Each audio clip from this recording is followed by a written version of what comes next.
ब्रेकनंतर पाहूयात एक महत्त्वाची बातमी। काँग्रेस आणि एमआयएमच्या नगरसेवकांमध्ये राडा झालाय। अकोल्यात राजकीय वातावरण तापलंय।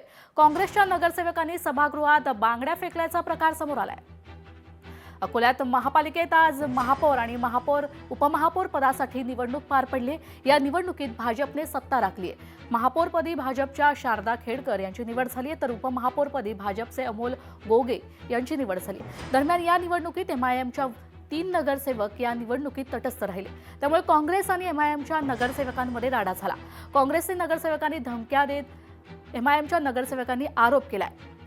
दरम्यान काँग्रेसच्या नगरसेवकांनी सभागृहात बांगड्या फेकल्याची माहिती समोर येते। त्यामुळे अकोल्यात राजकीय वातावरण आता चांगलंच तापलंय।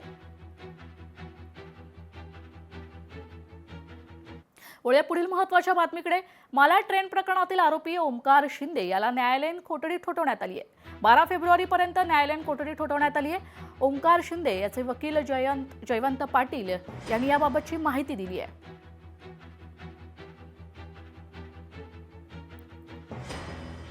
मालाड ट्रेन प्रकरणातील आरोपी ओमकार शिंदे याला न्यायालयीन कोठडी ठोठावण्यात आले 12 फेब्रुवारीपर्यंत।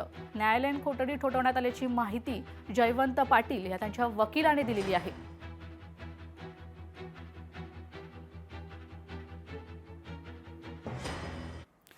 तर नरेश अरोरा, सुनेत्रा पवार, जय पवारांच्या भेटीला गेलेले आहेत। खासदार सुप्रिया सुळे सहयोग निवासस्थानी आहेत। तर राजकीय निर्णयासंदर्भात चर्चा होणार का याकडेच आता सगळ्यांचं लक्ष लागलंय।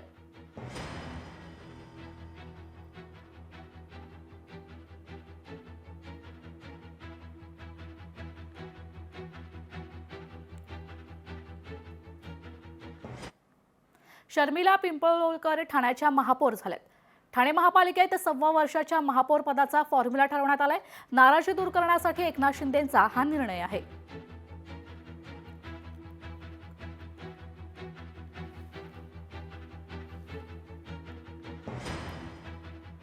ठाणे महापालिकेत 6व्या वर्षाच्या महापौर पदाचा फॉर्म्युला ठरवण्यात आलेला आहे। शर्मिला पिंपळकर ठाण्याच्या महापौरपदी त्यांची नियुक्ती झालेली आहे। आज ठाणे महानगरपालिकेत महापौर पदाचा अर्ज दाखल करण्यात आला आणि त्यात आता शर्मिला पिंपळकर यांच्या ठाण्याच्या महापौरपदी नियुक्ती झालेली आहे।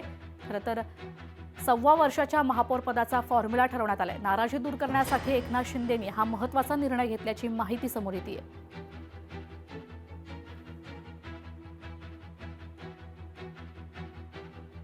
शर्मिला पिंपळकर ठाण्याच्या महापौरपदी त्यांची नियुक्ती झालेली आहे। ठाणे महापालिकेत 6व्या वर्षाच्या महापौर पदाचा फॉर्म्युला ठरलाय तर नाराजी दूर करण्यासाठी एकनाथ शिंदेंनी हा महत्त्वाचा निर्णय घेतल्याची माहिती समोर येते।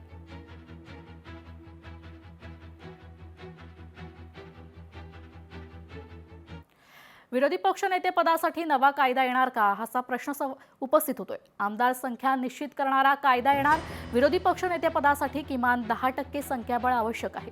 ठाकरे सेनेला विरोधी पक्षनेतेपद न देण्यासाठी नवा घाट घालण्यात आल्याचा सवाल आता उपस्थित होतोय। महायुती सरकार स्थापन झाल्यानंतर दुसरे अर्थसंकल्पीय अधिवेशन आले तरी विधिमंडळाच्या दोन्ही सभागृहांना विरोधी पक्षनेता मिळालेला नाही। विधानसभेत विरोधी पक्षनेतेपदी नेमणूक व्हावी यासाठी शिवसेनेने विधानसभा अध्यक्षांकडे अधिकृत पत्र देऊनही विधानसभा अध्यक्षांनी निर्णय घेतलेला नाही। खरं तर ठाकरेंच्या शिवसेनेला विरोधी पक्षनेते पदच घ्यायचे नाही असा घाट महायुती सरकारने घातलाय। परवा मी उद्धवजी ठाकरे साहेबांच्या बरोबर बोलताना असा एक ड्राफ्ट तयार होता, याची माहिती मी त्यांच्याकडे दिली। खरं तर यामध्ये राज्याला कायदा करण्याचा अधिकार आहे का? जर तुम्ही उपमुख्यमंत्री पद नेमता, 2-2 नेमताय, तेही कुठलाही संविधानिक तरतूद नसताना त्यांना विरोधी पक्ष नको आहे आणि महाराष्ट्र लुटण्यासाठी कोणालाही त्यात आडवे येऊ देऊ नये, ते त्याच्यामध्ये अडथळे येऊ नयेत, अडचण ठरू नये, पूर्ण महाराष्ट्र लुटून खाताना ही सरकारची भूमिका आहे।